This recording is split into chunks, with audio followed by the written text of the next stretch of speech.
Welcome to கண்ணாடி பாட் அரசன் soaps மற்றும் ஸ்ரீகுமரன் தங்க மாளிகை. இன்னைக்கு பொருளாதாரம் வீழ்ச்சி அடைஞ்சிருக்கிற நிலைமையில பெரிய நிறுவனங்களே தொழில் செய்ய சிரமப்படுறாங்க. அதுல சாதாரண மக்கள் படுற துன்பம் ரத்த கண்ணீர் வர வைக்குது. ஒரு 1000 ரூபாய் கடன் கொடுத்தா அதை திருப்பி வாங்க முடியல. ஆனா அந்த சின்ன தொகையை கூட திருப்பி கொடுக்க முடியலன்னு தான் சொல்லணும். சென்னை அனகாபுத்தூர் பகுதியை சேர்ந்த கார்த்திகேயன் கொடுத்த கடனை திருப்பி வாங்கிட்டு வரேன்னு போனார். ஆனா அவர் கொடூர முறையில் கொலை செய்யப்பட்டு புதைக்கப்பட்டார். சமீபத்தில் காணாமல் போனதாக சொல்லப்பட்ட சென்னையைச் சேர்ந்த சமூக சேவகர் ஒருவர் ஆந்திராவில் கொடூரமாக கொலை செய்யப்பட்டு சடலமாக மீட்கப்பட்டது பெரும் அதிர்ச்சியை ஏற்படுத்தியுள்ளது.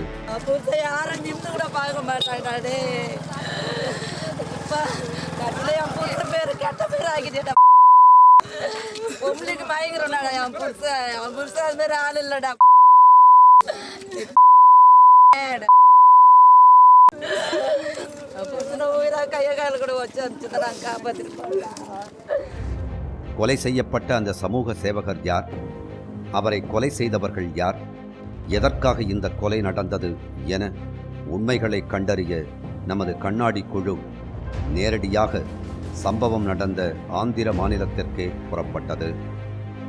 சென்னையிலிருந்து காவல்துறையினர் கொலை செய்யப்பட்டவரின் குடும்பத்தினரை அழைத்து கொண்டு வாகனங்களில் முன்னால் செல்ல நாம் அவர்களை பின்தொடர்ந்தோம். தமிழக எல்லையை கடந்து ஆந்திர எல்லைக்கு நுழைந்தோம். ஆந்திர மாநிலம் சித்தூர் மாவட்டத்தில்தான் அந்த கொடூர கொலை அரங்கேறியிருக்கிறது. அங்கு குப்பம் காவல் நிலைய சரகத்திற்குட்பட்ட பகுதியில்தான் அந்த கொலை சம்பவம் நடைபெற்றதால் குப்பம் காவல்துறை உதவியோடு சடலம் புதைக்கப்பட்ட பகுதிக்கு தமிழக போலீசார் சென்றனர். குற்றவாளி சொன்ன இடத்தில் வாகனங்களை நிறுத்திவிட்டு சடலம் புதைக்கப்பட்ட இடத்திற்கு குற்றவாளிகளை அடையாளம் காட்ட அழைத்துச் சென்றனர். சிவக்குமார், மாதேஸ்வரி என்னும் இந்த தம்பதியினர்தான் அந்த கொடூர கொலையை அரங்கேற்றியவர்கள். நாம் உள்ளே செல்ல முயற்சித்ததற்கு நம்மை ஆந்திர போலீசார் తడుతனர். అర్థమైందా లేదా నీకు? புரியுது சார். నీకు చెప్పినా నీకు 10 సార్లు చెప్తాను చూడు నీకు. கேட்டாங்கல்ல அதனால சொல்றேன். ஓகே கூப்பிடுறாங்க. నీకు చెప్పినా కదా చెప్పడానికి చెప్పినాను కదా. இருந்த போதிலும் நம் கண்ணாடி குழு கேமராவின் கழுகு கண்கள் ஊடுருவியபடியே இருந்தது.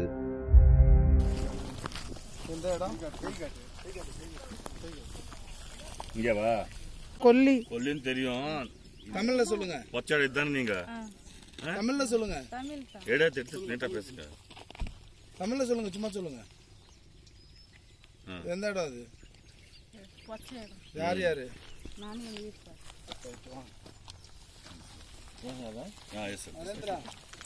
ஒரு ஆள் போட்டுருந்தோமா?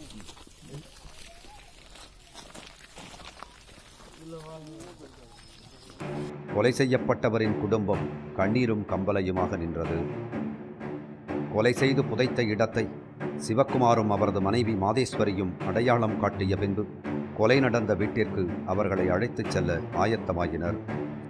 சிவக்குமாரும் மாதேஸ்வரியும் ஏன் இந்த கொடூரத்தை செய்ய வேண்டும்? சென்னை அனகாபுத்தூரை சேர்ந்தவர் கார்த்திகேயன். எலக்ட்ரீஷியனாக வேலை பார்த்து வந்த இவர் அந்த பகுதி மக்களுக்காக சமூக பணியும் பார்த்து வந்திருக்கிறார்.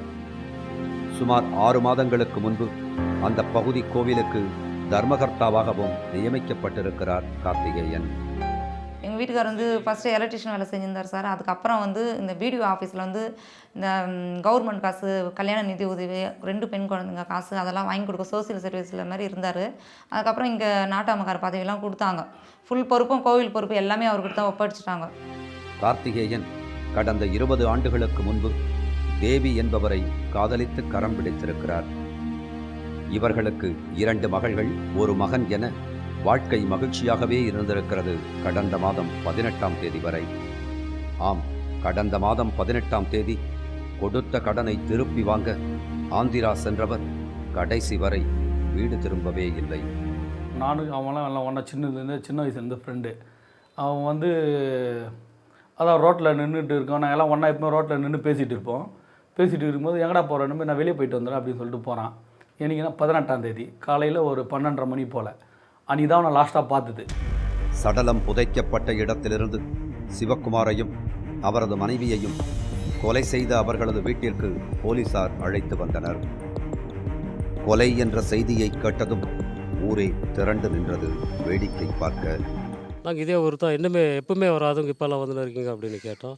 இல்லைப்பா இந்த மாதிரி ரங்கநாயகியம்மா சிவான்ட்டு யாரோ மர்டர் பண்ணியிருக்காங்களாம், மர்டர் பண்ணிட்டு வீட்டு முன்னாடி புதைச்சி வச்சுருக்காங்களாம், அவங்க வீடு எங்கே அப்படின்னு கேட்டாங்க.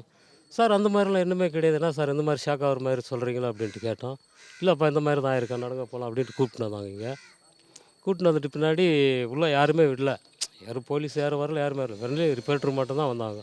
டிவி நியூஸ்காரு அவங்க வந்து எனக்கு வந்த பின்னாடி தான் அப்படியே திடீர்னு என்னவா ஏதவும் அப்படின்றபோது ஒரு ஷாக் ஆகிற மாதிரி, இந்த மாதிரி சிவன் நாங்கள் ஏதோ போலீஸ் ஸ்டேஷன் மூடிட்டு இருக்கிறாங்களாம், யாரோ இது மாதிரி அடிச்சு எங்கேயோ பொச்சு வச்சுக்கிறாங்க அப்படி இப்படின்னு சொல்கிறாங்க டிவி பேப்பருக்காரு அப்படின்னு சொன்ன பின்னாடி தான் சார் அவங்க மூலிமா தான் தெரிஞ்சு எங்களுக்கு. சிவக்குமாரையும் மாதேஸ்வரியையும் வீட்டின் உள்ளே அழைத்துச் சென்று கார்த்திகேயனை கொலை செய்ததை நடித்து காட்டச் சொல்லியிருக்கின்றனர் காவல்துறையினர். சிவக்குமார், மாதேஸ்வரி, கார்த்திகேயன் இவர்களுக்குள் உள்ள தொடர்பு என்ன? சிவக்குமார் கட்டிட வேலை செய்யும் தொழிலாளி.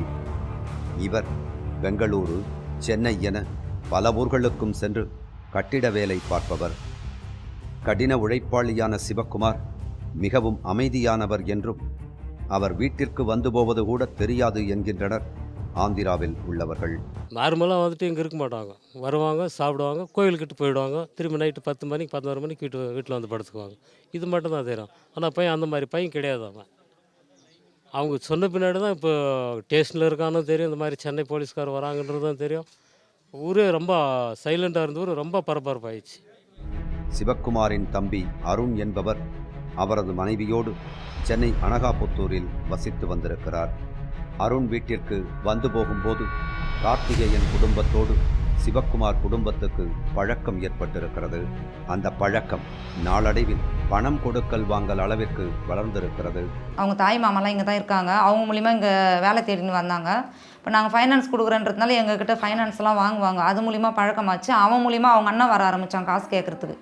அவங்க அண்ணன் மூலிமா அவங்க ஆந்திராவில் வந்து பசங்கள்லாம் இங்கே வந்து இருப்பாங்க, எங்கள் வீட்டில் கொஞ்சம் வாடகை இருந்தாங்க, அது மூலிமா காசு கொடுத்தோம் நாங்கள். சிவக்குமார் மிகவும் கஷ்டமான சூழ்நிலையில் கார்த்திகேயனிடம் பணம் கேட்க இன்னொரு இடத்தில் வட்டிக்கு வாங்கி கொடுத்திருக்கிறார். பணம் கொடுத்து நீண்ட நாட்களாக சிவக்குமார் பணத்தை திருப்பித் தராமல் இழுத்தடித்துள்ளார். தனது மூத்த பெண்ணிற்கு திருமணம் நிச்சயமானதால் திருமண செலவிற்கு தேவை என கொடுத்த கடனை கார்த்திகேயன் கேட்டிருக்கிறார். இந்நிலையில் கடந்த மாதம் 18ஆம் தேதி பணம் தயாராகிவிட்டது, வந்து வாங்கிச் செல்லும்படி அலைபேசியில் கார்த்திகேயனை அழைத்திருக்கிறார் மாதேஸ்வரி. பணம் கிடைக்கப் போகிறது என்று நம்பி போனவருக்கு தெரியாது அங்கு நடக்க இருக்கும் விபரீதம். பொண்ணுக்கு நிச்சயதார்த்தம்லாம் முடிஞ்சிச்சு, அதனால் இப்போது கல்யாணம் ஏற்பாடு பண்ணணுன்ட்டு காசு கேட்க போகிறேன்ட்டு என் பொண்ணுக்கிட்டையும் சொன்னார். கிளம்பி போகிற அன்றைக்கி கூட பொண்ணுக்கிட்ட சொல்லிட்டு போகிறாரு, இந்த மாதிரி ஆந்திராவிலேருந்து ஃபோன் வந்ததுமா, நான் போயிட்டு காசு வாங்கி வந்துடுறேன், காசு ரெடியாக இருக்குது வான்னு சொல்லியிருக்காங்கன்ட்டு. போயிட்டு 18ஆம் தேதி இங்கேருந்து 12 மணி கிளம்புற வரைக்கும் அதை வந்துட்டேன் ஃபோன் வந்துனே இருக்குது, நீங்கள் சீக்கிரமான்னு சொல்லி எல்லாமே ரோட்டில் கூட சொல்கிறாங்க. ஃபோன் பேசினு அதை வந்துட்டேன்னு சொல்லி அந்த ரோட்டில் ஒரு முனையில் ஒரு கடை ஒன்று இருக்குது, அங்கே போய் நின்று பேசிகிட்டு இருக்காங்க. அப்போ கூட அந்த கடையில் இருக்கிற பொண்ணு கேட்குதான், என்ன நான் இவ்வளோ அவசரமாக போகிறேன்ட்டு, இந்த மாதிரி ஒரு இடம் போகிறோமா காசுக்கு ஆகணும்னு சொல்லிட்டு உடனே 66 ஏறி போயிட்டுருக்காரு. பஸ்ஸில் போகிற சத்தம், அதை காற்றுக்கு கேட்கும் பார்த்தீங்கன்னா அந்த சத்தம் கேட்குது. கேட்ட உடனே அதுக்கப்புறமா சரின்னு சொல்லி அதோட ஃபோனு சுவிட்ச் ஆஃப். அதோட லாஸ்ட்டு இது எப்போனா 18ஆம் தேதியே நடக்குது. கொலை நடந்த அந்த வீட்டிலிருந்து குற்றவாளிகளான சிவக்குமார் மற்றும் மாதேஸ்வரியிடம் விசாரணையை முடித்து மீண்டும் சடலம் புதைக்கப்பட்ட இடத்திற்கு போலீசார் கூட்டிச் சென்றனர்.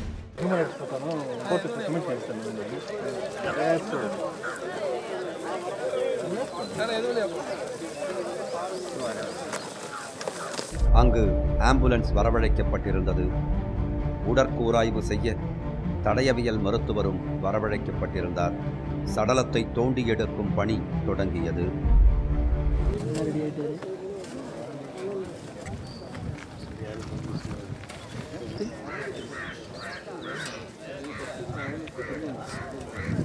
இங்கே வந்து உட்காந்து அப்போ எனக்கு வந்துச்சுமா, என் உடம்பே வெயிட் ஆகிடுச்சுமா, பவி உனக்கு கேரா தள்ளுதா, எனக்கு பின்னாடியே தள்ளுது பவி, என்னால் நடக்க முடியல.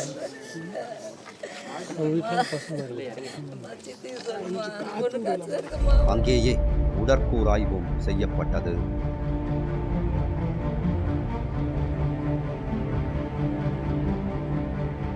கார்த்திகேயன் காணா போன பிறகு அவர் சிவகுமாரோடைய மனைவி மாதேஸ்வரி கிட்ட பேசினதை போலீசார் கண்டுபிடிச்சிருக்காங்க. இதுக்கப்புறம் தான் வழக்குல ஒரு திருப்பம் ஏற்பட்டிருக்கு. மாதேஸ்வரியும் சிவகுமாரும் கார்த்திகேயன் வாழ்ந்த அதே தெருவில் தான் ஏற்கனவே இருந்திருக்காங்க. ஆனா இப்போ ஆந்திராவுக்கு போயிட்டாங்க. அவங்க ஆந்திராவுக்கு போனதுக்கு கார்த்திகேயன் தான் காரணமா? கார்த்திகேயனுக்கும் மாதேஸ்வரிக்கும் இடையில ரகசிய தொடர்பு இருந்ததாகவும் அதை கார்த்திகேயன் தொடர விரும்பினதாகவும் சிவகுமார் குற்றம் சாட்டிருக்காரு. டிசம்பர் 18ஆம் தேதி இரவு 7 மணிக்கு சுவிட்ச் ஆஃப் ஆன கார்த்திகேயனின் அலைபேசி அதன் பிறகு ஆனாகவே இல்லை. பதறிப்போன கார்த்திகேயனின் குடும்பத்தினர் 22ஆம் தேதி அனகாபுத்தூர் சங்கர் நகர் காவல் நிலையத்தில் புகார் அளித்திருக்கின்றனர். எங்கன்னா போயிருப்பான் வேலை விஷயமா, இந்த கல்யாண வேலை இதெல்லாம் வந்து இந்த மேரேஜ் அவனை காசு இதெல்லாம் வாங்கி தருவான். அது வேறு ஊர் வேலைலாம் செய்வான், கோயில் வேலை செய்வான். அதுமாரி எதனா ஒரு வேலையாக போயிருப்பான் அப்படின்னு சொல்லிட்டு நான் கேஷுவலாக தான் இருக்கும். வந்து இருக்க நாளாக எங்கள் டவுட் வந்தோடனே 18ஆம் தேதி நாங்கள் என்ன பண்ணோம், 22ஆம் தேதி போலீஸ் ஸ்டேஷனில் கம்ப்ளைண்ட் பண்ணுறோம். கார்த்திகேயனை பற்றி எந்த தகவலும் இல்லாததால் கார்த்திகேயனை கண்டுபிடித்து தரும்படி அப்பகுதி மக்கள் போராட்டத்தில் ஈடுபட்டிருக்கின்றனர். நாங்கள் இங்கே தடிங்க எடுக்கிறோம். நாங்கள் இப்போ போலீஸில் நாங்கள் தடிங்க எடுக்கிறோம். போலீஸ் புக்கான் கொடுத்தா அவங்க சரியாக எங்களுக்கு கம்ப்ளைண்ட் சரியாக பண்ணலை. எங்களுக்கு சரியாக பண்ணலை. அதுக்கப்புறம் எங்களுக்கு பசங்க என்ன பண்ணி இருக்கிற எல்லா ஜனத்தங்களாம் வர வச்சு அதுக்கப்புறம் தான் போலீஸ் வந்து ஒரு முடிவு எடுத்து தான் நாங்கள் என் பிள்ளை நாங்கள் கண்டுபிடிச்சோம்பா. காவல்துறையினர் கார்த்திகேயனின் செல்போன் கடைசியாக சுவிட்ச் ஆஃப் ஆனது எங்கு என பார்த்தபோது ஆந்திர மாநிலத்தில் சிவக்குமாரின் கிராமத்தையே காட்டியிருக்கிறது. உடனடியாக கார்த்திகேயனின் நண்பர்கள் சிவக்குமாரின் வீட்டிற்கு சென்று விசாரித்திருக்கின்றனர். 27ஆம் தேதி என்ன பண்ணுறாங்க, எங்களுக்கு அதை சைபர் கிரைமில் அந்த லாஸ்ட்டாக சுவிட்ச் ஆஃப் ஆன அந்த ட்ரேசர் பண்ணி அந்த நம்பர் அட்ரஸ் மட்டும் இந்த ஏரியாவில் தான் இருக்குது அப்படின்னோடனே நான் முன்ன ஃப்ரெண்ட்ஸுங்க அண்ணன் அவங்க சித்தப்பா ஒருத்தர் 4 பேரும் நம்ம என்னோடய காரில் தான் போகிறோம். போயிட்டு எங்களுக்கு வந்து அந்த வழி தெரியல. அதுக்கப்புறம் அப்படி இப்படின்னு கண்டுபிடிச்சி நாங்கள் அந்த ஃபோன் அந்த ஆப் மூலிமா அப்படியே அதை பார்த்துட்டு அப்படியே போனோம். ஆனால் சிவக்குமாரோ 18ஆம் தேதி கார்த்திகேயன் அங்கு வரவே இல்லை என சாதித்திருக்கிறார். அதோடு சிவக்குமாரே கார்த்திகேயனை தேடுவது போல நடித்திருக்கிறார். சிவகுமாரை லாஸ்ட்டாக அவனை தான் கூப்பிட்றோம். அவன் கூப்பிட்டோன்னே இதுமாரி வந்தானாடா அப்படின்னு அவர் வரவே இல்லையா, வந்தால் எப்படின்னா எங்களுக்கு தெரிஞ்சிருங்க இங்கே வரவே இல்லை அப்படின்னு சொல்லிட்டு அவங்க அம்மா வந்து ரங்கநாயகி ஃபஸ்ட்டு அவங்கள தான் கேட்குறோம். அதுக்கப்புறமா அவங்க பையன் தான் சிவகுமார். அவனை கேட்டவொடனே அவன் என்ன பண்ணுறான் எனக்கு தெரிலனா, அப்போ நாங்கள் என்ன பண்ணுறோம், உங்கள் தங்கச்சி வீடு இருக்குது அங்கே ஆனால் போயிருக்கானாடா அவங்க மச்சான் வீட்டுக்கு அப்படின்னு சொல்லி அங்கே போய் கேட்குறான். அங்கே போய் கேட்டவொடனே அவன் தான் கூட்டிகிட்டு போகிறான், பைக்கில் கூப்பிட்டு போகிறான். நாங்கள் காரில் அங்கே பார்த்தோம்னா அப்படின்னு சொல்லி நாங்கள் காரில் இங்கே இருக்கோம். இப்போ அங்கேயும் போய் பார்த்துட்டு கூட இன்னொரு ஃப்ரெண்டு போகிறாரு, போய் பார்த்துட்டு வராரு. வந்தவொடனே அவன் அங்கேயும் இல்லைன்னொடனே எங்களுக்கு டவுட் ஆகிடுது. ஃபோனுக்கு தான் சுவிட்ச் ஆஃப் ஆகிருக்கு. அங்கே இருக்க கடையில், ஆட்டோ ஸ்டாண்டில், டீ கடையில் அங்கே அப்படின்னு சொல்லிட்டு அந்த வில்லேஜ் ஃபுல்லாக கேட்குறான். சம்பவம் நடந்த அன்று கார்த்திகேயன் அலைபேசிக்கு வந்த அழைப்பு எண் சிவக்குமாரின் தாயார் ரங்கநாயகியின் பெயரில் இருக்க போலீசாரின் சந்தேகம் சிவக்குமார் மற்றும் அவரது தாயார் மேல் திரும்பி இருக்கிறது. ஆனால் ரங்கநாயகியின் அந்த சிம் கார்டு தொலைந்து 20 நாட்களுக்கு மேல் ஆகிவிட்டது என புது கதையையும் சொல்லியிருக்கின்றனர். அந்த ஃபோன் நம்பர்லாம் எடுத்து பார்த்தாங்க. எடுத்து பார்த்ததில் லாஸ்ட்டாக வந்து சிவாவோட அம்மா ரங்கநாயகி அவங்க பேர் ப்ரூஃபை வச்சு தான் அந்த சிம்மில் இருக்குது. ஆனால் ஒரு 20 நாளுக்கு முன்னாடி என் சிம்மு தொலைஞ்சிச்சின்னு வந்து அவங்கள ஃபோன் பண்ணி வர வச்சுட்டாங்க. இங்கே போனவங்க கார்லேயே இட்டுன்னு வந்துட்டாங்க. அவங்கள கூப்பிட்டு விசாரிச்சதில் என்னோடய சிம்மு 20 நாளுக்கு முன்னாடி காணாது போயிடுச்சு. அப்போ 20 நாளுக்கு முன்னாடி காணாத போன சிம்மு எங்கே காணாது போச்சுன்னு கேட்டாங்க. ஜோலார்பேட்டில் காணாது போயிடுச்சுனாங்க. ஜோலார்பேட்டில் காணாது போன சிம்மு இப்போ எப்படி கிடச்சிருக்குதுன்னு கேட்டாங்க. 3 நாளாக அது ஆக்டிவேஷனில் இருந்திருக்கு, பேசியிருக்காங்க. லாஸ்ட்டாக எங்கள் வீட்டுக்கார அந்த நம்பர்லேருந்து ஃபோன் பண்ணி வர சொல்லியிருக்காங்க. மலர்னூர் டவரில் அந்த சிம்மு கட் ஆகிருக்கு. போலீசாரின் கிடுக்குப்பிடி விசாரணையில் மாட்டிக்கொண்ட சிவக்குமாரும் மாதேஸ்வரியும் முன்னுக்கு பின் முரணாக பதில் சொல்ல கடைசியில் வேறு வழியின்றி கொலை செய்ததை ஒப்புக்கொண்டிருக்கின்றனர். 6 மணி வரைக்கும் போலீஸ் விசாரிக்குது. எங்கள் கூட தாங்க டீலாம் வாங்கி தரோம், தெரிஞ்ச பையன் தானே அப்படின்னு சொல்லிட்டு கேஷுவலாக பேசின்னு இருக்கோம். பேசிட்டு இருந்தோன்னே அதுக்கப்புறம் சரின்னு சொல்லிட்டு கேஷுவலாக இருந்தோடனே அதுக்கப்புறம் போலீஸ் அவனை கூப்பிட்டு என்ன அது வரைக்கும் அவங்க ஒய்ஃபை விசாரிச்சுருக்கான். 2ஆம் தேதி தான் எங்களுக்கு வந்து 8 மணிக்கு தான் எங்களுக்கு அவன் அடித்து புதைச்சதை வந்து போலீஸ் மூலியமாக தான் எங்களுக்கு தெரியுது. உடற்கூராய்வு செய்யப்பட்ட கார்த்திகேயனின் சடலத்தை ஆம்புலன்ஸில் அனகாபுத்தூருக்கு கொண்டு வந்து ஒப்படைத்தனர் காவல்துறையினர். டிசம்பர் 18ஆம் தேதி இரவு ஆந்திராவில் உள்ள சிவக்குமார் வீட்டிற்கு பணத்தை வாங்க இரவு 7 மணி அளவில் கார்த்திகேயன் சென்றிருக்கிறார். சிவக்குமாரும் அவரது மனைவியும் ஏற்கனவே திட்டமிட்டபடி வீட்டில் ஆயுதங்களை மறைத்து வைத்திருக்கின்றனர். கார்த்திகேயன் பேசிக் கொண்டிருக்கும் போது சிவக்குமார் மறைத்து வைத்திருந்த உருட்டுக்கட்டையால் கார்த்திகேயனின் பின்மண்டையில் தாக்கியிருக்கிறார். நிலை தடுமாறி கீழே விழுந்த கார்த்திகேயனை கணவனும் மனைவியுமாகச் சேர்ந்து கொடூரமாக தாக்கி கொலை செய்திருக்கின்றனர். என் பொண்ணு எதிர்க்கே எங்கள் வீட்டுக்கார் பேசினாராம், அந்த மாதிரி கல்யாணம் வச்சுருக்க காசு ரெடி பண்ணுங்கன்ட்டு. நீங்கள் அடுத்த மாதம் வாங்கினா நாங்கள் காசு ரெடி பண்ண தரேன்னு சொல்லிட்டு தான் கரெக்டாக 18ஆம் தேதி சம்பள டேட்டு, எங்களுக்கு 15ஆம் தேதி சம்பளம் வாங்க, நீங்கள் வாங்கன்னு பேசியிருக்காங்க. என் பொண்ணுக்கிட்ட சொல்லிட்டு கிளம்பியாச்சு, காசு வாங்கிற போகிறோமான்ட்டு. அந்த காசை கேட்கும் போது தான் வாக்குவாதம் நடந்திருக்குது. அவங்களுக்கு கொடுக்குற மாரி கொடுத்து வர வச்சு ஏமாற்றி அந்த மாதிரி பண்ணிட்டாங்க. அதிகாலை 3 மணி அளவில் சடலத்தை வீட்டிலிருந்து அப்புறப்படுத்தி அடவி புடுதூரில் புதைத்துவிட்டு ஒன்றும் தெரியாதது போல் இருந்திருக்கின்றனர். அவன் 7:15 போய் ரீச் ஆகிருக்கான் அந்த ஊருக்கு. அவன் 8 மணிக்கு 8:15 அவனை காலி பண்ணிட்டுக்கிறான். காலி பண்ணோன்னே அதுக்கப்புறம் என்ன பண்ணிக்கிறான், 3 மணிக்கெலாம் எடுத்துகிட்டு போயிட்டு அவனே அவன் ஒய்ஃபும் துணியில் கட்டி எடுத்துகிட்டு போய் போட்டதா புதைச்சி தான் சொல்கிறாங்க. ஆனால் அவனை இவங்க 2 பேராலாம் நிஜமாக அடிக்கவே முடியாது. சிவக்குமாரும் மாதேஸ்வரியும் கார்த்திகேயனை கொலை செய்ய காரணம் அவர் மாதேஸ்வரிக்கு பாலியல் தொல்லை அளித்ததாகவும் அந்த தொல்லை தாங்காமல் தான் கார்த்திகேயனை கணவனும் மனைவியுமாகச் சேர்ந்து கொலை செய்ததாகவும் சில ஊடகங்களில் செய்தி வந்திருக்கிறது. என் பிள்ளை அந்த எந்த தப்புலாம் பண்ணலப்பா. எந்த கடன் கேட்கத்தான்ப்பா என் பிள்ளை போனவன். மீதி அந்த தப்பு இந்த ஊரே நீ கேட்டுப்பார். என் பிள்ளை நல்ல பிள்ளை தான்ப்பா, அந்த தப்புலாம் போக மாட்டாங்க. இவங்களை எட்டுக்கட்டி தான் பேசுகிறாங்க இவங்க. அது தவறான தகவல் எனவும் கொடுத்த பணத்தை திருப்பி கேட்டதாலேயே தான் தன் கணவனை அவர்கள் கொலை செய்ததாகவும் அதோடு இந்த கொலையில் மேலும் சிலர் சம்பந்தப்பட்டிருக்கலாம் எனவும் சந்தேகப்படுகிறார் கார்த்திகேயனின் மனைவி தேவி. பின்னாடி வந்து அவங்க தம்பி ஒய்ஃபு இன்னொரு 4-5 பேர் இருக்காங்க சார். ஏன்னா தனியாலாம் பண்ண முடியாது, அது எல்லாமே கும்பல் சேர்ந்து பண்ணியிருக்காங்க. அவங்க பேர் அருண்குமார், நந்தினி, சிவா, அவங்க ஒய்ஃபு பேர் வந்து மாதேஸ்வரி, அவங்க அம்மா பேர் ரங்கநாயகி, அவங்க அப்பா பேர் என்னன்னு தெரியல, சரியா நாங்கள் கேட்கல. ஆனால் வந்து இதில் சின்னான்றவர் உடந்தையாக இருக்கிறாங்கன்னா அவர் ஏற்கனவே சொல்லியிருக்காரான். சின்னான்றவங்க பேர் சொல்லியிருக்காங்க. அப்புறம் பார்த்தா ஒரு சின்ன குழந்தை தான் போய் காட்டுறாங்க, இவர் தான் சின்னான்ட்டு. அவனை 4 பேர் சேர்ந்தா கூட அவங்க விளையாட்டில் கூட அவனை தள்ள முடியாது. அவ்வளோ பாடி ஆகணுன்னு இவன் 1-2 பேர் தான் தூக்கின்னு போனானோ எங்களை சாத்தியமே கிடையாது. சில ஊடகங்கள் தவறாக வெளியிட்ட செய்தியால் தன் மகளின் திருமணமும் நின்றுவிட்டது என வருத்தப்படுகிறார் தேவி. நியூஸில் வர நாங்கள் சொன்னது எதுவுமே ஆட் பண்ணல. அதில் இந்த மாதிரி ஆபாசமாக படம் எடுத்தாங்க, அதனால தான் உங்கள் வீட்டுக்காரர் சாக அடிச்சாங்கன்ற மாதிரி போட்டிருக்காங்க. என் பொண்ணுக்கு எங்கேஜ்மெண்ட் நடந்து இப்போது மேரேஜ் ஆகிற நேரத்தில் அவங்க மாமியார் வீட்டிலேருந்து ஃபோன் பண்ணி வேணான்ட்டாங்க சார், கல்யாணம் நின்றுடுச்சு. கடன் அன்பை முறிக்கும் என்பார்கள், அது உயிரையும் பறிக்கும் என்பதற்கு உதாரணம் கார்த்திகேயனின் கொலை. கார்த்திகேயனின் மனைவி தேவி அருண் என்பவரை பற்றி அடிக்கடி பேசுகிறார். கொலைக்கு இவரும் இவரது மனைவி நந்தினியும் தான் காரணம் என கூறினார் நம்மிடம். இந்த அருண் என்பவர் சிவக்குமாரின் தம்பி என்கிறார்கள். கார்த்திகேயனை சிவக்குமார் மாதேஸ்வரி தம்பதி மட்டும் கொலை செய்திருக்க முடியாது என்றும் அருணின் பங்கு அதிகம் இருக்க வேண்டும் என்றும் நம்புகிறார் தேவி. மூஞ்செல்லாம் ஃபுல்லாக கல் எடுத்து நசுக்கியிருக்காங்க. அதுக்கப்புறம் வந்து 4 எலும்பு உடஞ்சிருக்கான். சிவகுமாரை வந்து பிடிச்சிட்டு இப்போ ஜெயிலில் தான் இப்போ கூட்டின்னு போயிட்டாங்க மாதேஸ்வரி அவங்களும். அருணும் அவங்க ஒய்ஃப் நந்தினி இப்போ எங்கே இருக்கிறாங்கன்னே தெரியல. அவங்க அம்மா ரங்கநாயகி, அவங்க அப்பா எங்கே இருக்கிறாருன்னு தெரியல. தலைமறைவாயிட்டாங்க அவங்க எல்லாம். தப்பு இருக்க தானே சார் தலைமறைவாயிட்டான். இப்போ வந்து இந்த மாதிரி ப்ரூஃப் இருக்குதுன்னு சொன்னால் அந்த செல்லை எதுக்கு அவங்க எரிச்சிருக்கணும்? அதை எடுத்துன்னு வந்து காட்டியிருக்கலாம்ல. அப்போ காட்டியிருந்தால் எல்லாருமே சொல்லியிருப்பாங்கல்ல, ஆமாம் இப்படியாப்பட்டம் இருந்தானா செத்தானு சொல்லியிருப்பாங்கல்ல. எதுக்கு அந்த செல்லை போட்டு உடச்சிருக்கணும்? அந்த சிம்மை கூட கொடுக்கல சார் எங்ககிட்ட. சிவக்குமாரை காவலில் எடுத்து விசாரிக்க அனகாபுத்தூர் போலீசார் முடிவு செய்துள்ளனர். அப்படி விசாரிக்கும் போது கார்த்திகேயனின் கொலைக்கு காரணம் பணமா அல்லது தகாத உறவா என்பது தெரிந்துவிடும்.